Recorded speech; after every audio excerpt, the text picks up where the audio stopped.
It's Valentine's Day. Love is in the air for some couples, but many singles in the Boston area are fed up with the dating scene and trying to find the one. Oh my gosh. WBC's Penny Commit took a look at some of the ways that they're just trying to find that match. I'm also just a girl standing in front of a boy, asking him to love her. It's a tradition as old as time. See, when I first meet somebody, it's mostly panic, anxiety, and a great deal of sweating.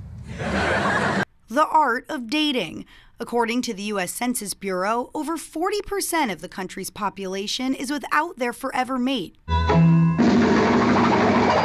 To find your match, you could go where everybody knows your name. Appreciate what you've got. Live for today. Go for it, Sam. I tell you, go for it.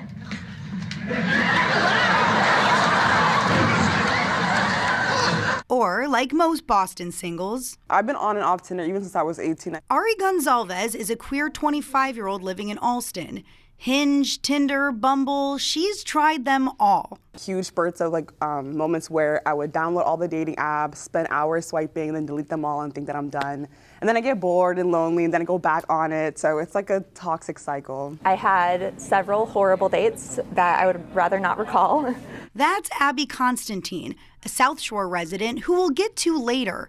I met them both after posting in a Boston women's Facebook group asking if anyone would like to speak about their online dating experience. The response was overwhelmingly and mostly negative. I'm gonna die alone. Oh, no. I am so sad right now. Which has led to an apparent rise in a more old-fashioned type of dating. I'm Jill. And I'm Laura. And we are professional matchmakers. The pair meets at Mason's Steakhouse in Quincy, a go-to first date spot for their clients.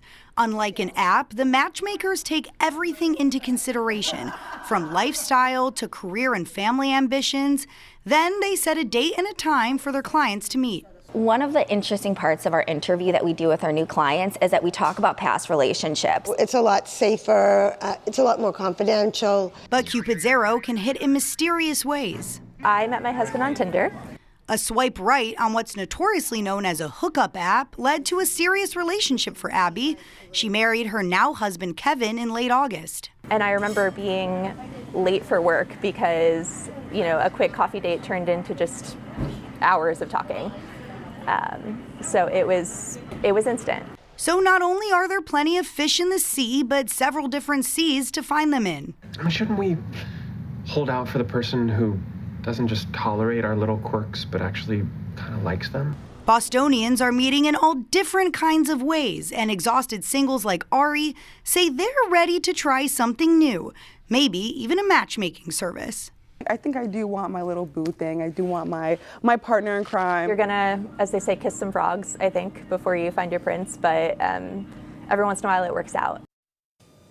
And guys, that matchmaking service, they actually just officiated one of their clients' weddings a few months ago. No kidding. So it really does work. And I've never tried anything like that, but I could totally understand from Ari's perspective, what do you got to lose? Yeah. Absolutely. And I do think the apps they're kind of like a double-edged sword, right? Right. My best friend met her now husband on one of the apps, and they're married and they're having a baby. And so you hear these amazing success stories, and then you hear horror stories. Well, and here's the thing, oldster, Gen Xer, millennial, Gen Y, right? We have three different generations. We're all co-workers. Yeah.